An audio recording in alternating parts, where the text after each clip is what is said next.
Hey, what's up? It's Jim, and today I'm going to talk about War for the Planet of the Apes.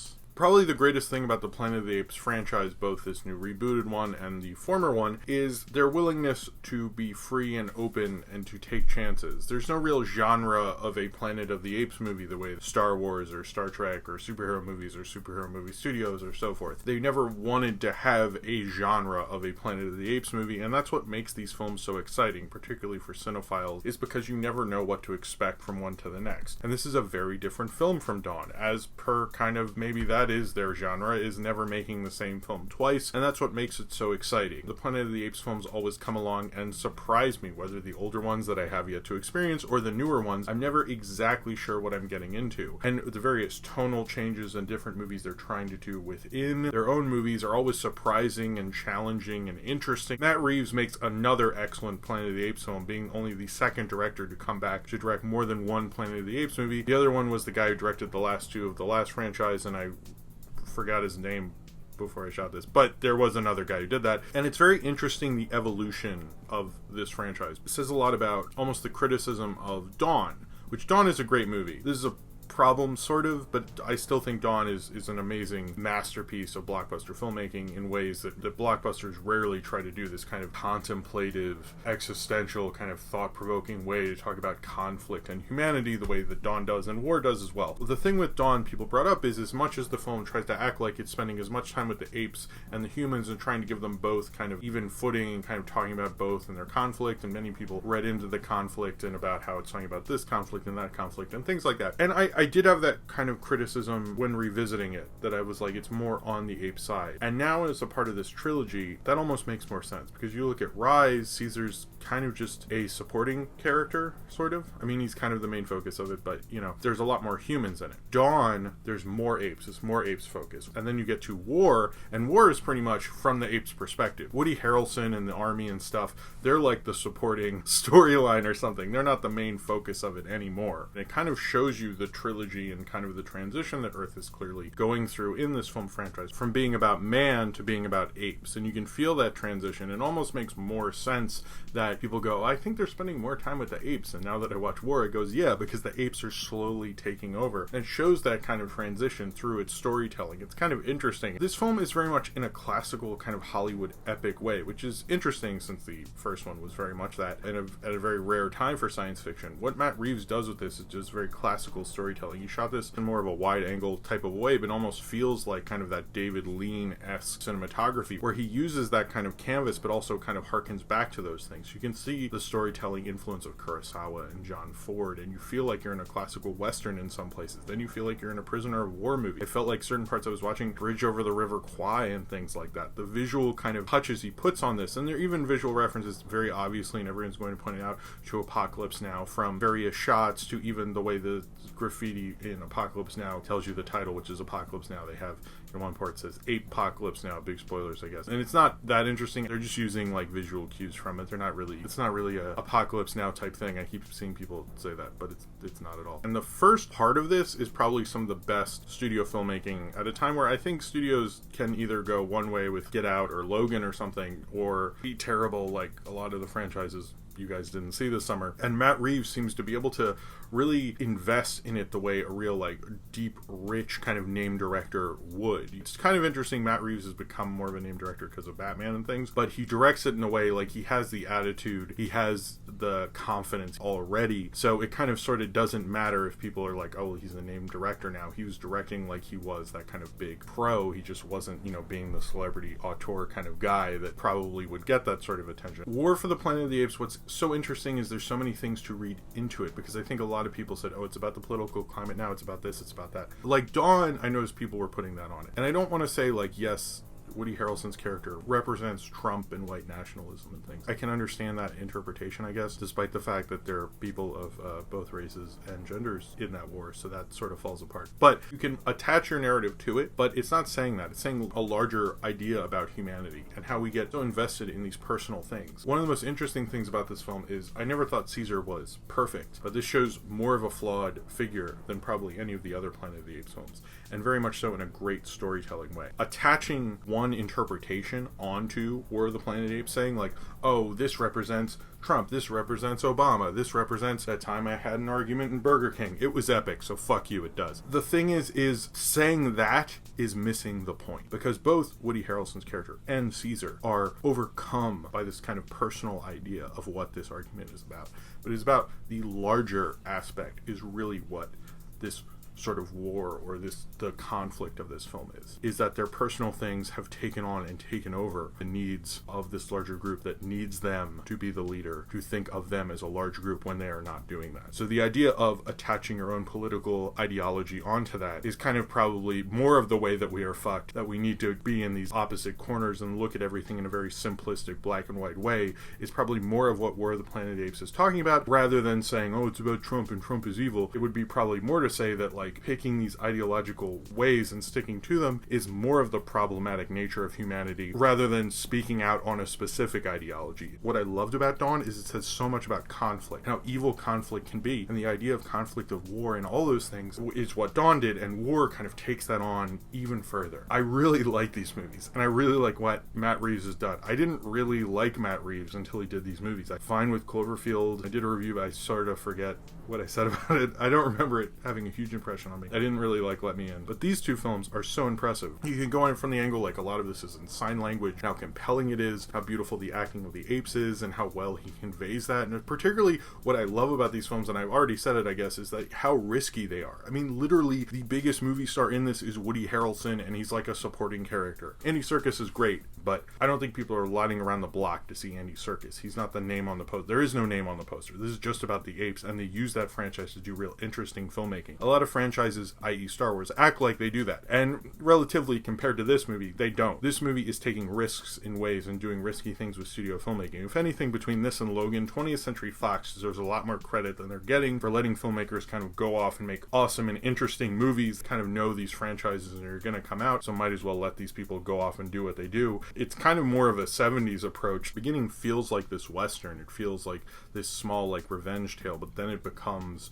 a greater thing. It becomes more about all these people, and it kind of shows that kind of argument that I was talking about before and kind of delves into it. It's a smart movie. It's a meditative movie. It's an interesting movie in a lot of those ways. The score by Michael Cimino, I think that's how you say his name. It's just a wonderful, interesting, odd score, percussive, reminds me of the original score. Apparently the guy who did the original score of the first Planet of the Apes way back when helped out with this, and you can really tell it kind of, that is kind of an odd or oddball score, especially for the time period, and Michael Cimino kind of really plays and has a lot of fun with that. This was shot by Michael Sersine, who actually also shot, among other things, he has a long career, but he's also shot Harry Potter and the Prisoner of Azkaban, which is, I think, probably the best shot Harry Potter movie, and Dawn of the Planet of the Apes, and he does a really amazing job. This film really can do these really intimate moments and feel epic at the same time, and I know I've kind of talked about that with Spider-Man and this, and I think this does it in different ways and is saying something about kind of theoretically that they're doing with this film, understands that, and kind of you really get a sense of these locations and the desolateness of the world. Andy Serkis is such a good actor as Caesar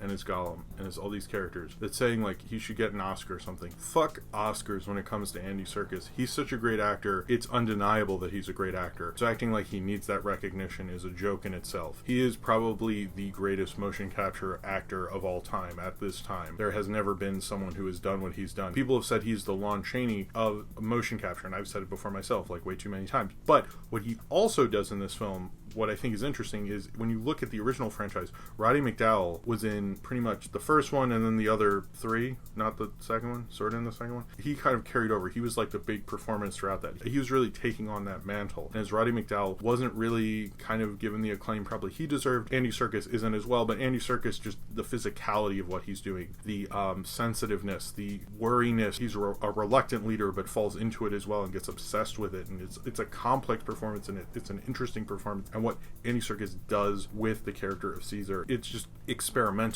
and odd and interesting, and all the actors in this, I loved so much how it feels very much like a blockbuster film that wraps you up and gets you involved in the story in certain ways, but the performances, as experimental and odd as they are, these are all motion capture performances by actors, still get that to work, which is just bizarre. I think Matt Reeves is so beautiful at that. Steve Zahn is in this as a bad monkey or bad ape. I could tell it was Steve Zahn, but I was like, they didn't get Steve Zahn. Also, someone who's probably kind of not given the amount of attention is Kieran Knovel, I think, who plays Maurice, and even Terry Notary as Rocket, and Ty Olsson, and there's so many interesting, Sarah Canning as Lake. I mean, there's just so many really good performances in this. And even like the little girl they carry around with them, Emil Miller, I think is very good as kind of, I mean, she doesn't speak in the film really, so I think that's a very interesting kind of quiet, like almost silent filmy type of performance. Woody Harrelson, though, really takes on this role and really gets into it. He takes it on like a character actor like Ricardo Montalban did when he was in the Planet of the Apes films. Understand, this is a small role. Advertising makes it to be a bigger role than it really is, but he really takes it on with all of himself and shows the self-importance that this guy probably feels he has. I think Matt Reeves is able to get these actors to really pull out these amazingly beautiful, angry performances. In this one, specifically with Woody Harrelson, because he feels angry at the apes, angry at where he is, but he's also insane, it's crazy, it's weird. He has these sunglasses the whole time. It reminds me of Patton, it reminds me of Cool Hand Luke and the prison guards, it reminds me of all these things, but it's purely Harrelson. I think he's gotten to the point where he is like Andy Serkis, where they don't really care about your recognition anymore. They're just making a very fine-tuned movie. I think that's one of the best things I like about these films, is like they don't really give a shit anymore. They're so freed in a way because people are just seeing these to see Planet of the Apes movies. And it's kind of interesting that that was something that let the original franchise go, but now we've kind of accepted that, hey, I think these are like good movies. These aren't just like dumb movies about a Planet of the Apes. People didn't take them very seriously. And these kind of take on the whole thing of it. I've often wondered about whether we live in this time now where we have to have these things that genre and sci-fi would kind of hint at certain things. In earlier films of the 70s, 60s, and people would go, oh, well, it's trying to say this, that, and the other thing. And these Planet of the Apes films are not being a subtextual. They are subtextual, but you kind of understand you can take them more seriously, in which the earlier ones I feel like people didn't feel that way. Matt Reeves really goes for that in a way. He really goes for, well, if you're going to take this seriously, I'm going to take risks with it. I'm going to do these interesting things. I'm going to say this. Interesting cinematography and interesting shots. I love this franchise. It is a beautiful, wonderful franchise in a way that very few franchises are trying to peak and trying with this kind of high art, blockbuster, major studio movie making that you probably didn't think a major studio would do anymore. And Matt Reeves does it with such confidence, but it's also like I could see people seeing this in a packed theater. What is so interesting about this is this very confident blockbuster studio director, but he's also doing things that are different and interesting and saying these things with it, but your audience would not be bored by it. It is so compelling. It is so rich in what it's saying. It is so beautiful in what it's saying. I love these movies, and I love what Andy Serkis does. I love what it does. Like, the motion capture has gotten even better and more photorealistic, it feels, or maybe I should have seen Dawn closer to when I saw this, and maybe I don't agree with that necessarily. I really, really love what War of the Planet of the Apes is trying to accomplish and what these films try to do, and how they try to make you think about our ways and our society and things in ways that most films kind of go like, oh, believe in yourself, and that's the ultimate future. This is playing at such a different wavelength, it almost feels like unfair. I would say I actually think Dawn, I think maybe works a little better, but I've seen Dawn like a lot of times, and War, I almost feel like towards the end it might fall apart a little, but another part of me feels like it's almost perfect, which is a weird thing to sort of explain. I don't really want to get into spoilers, and I also feel like this is the kind of film, much like the other two, that after I watch it a few times I will marvel at its genius, which is something I'm noticing more with films this summer. Is like there's a lot of ones that I want to rewatch, that I want to revisit, and I feel like there's going to be something there on a rewatch, which is something I haven't felt from a lot of summer movies. Most of them it's like I had a good time, of course I'm going to see that movie again.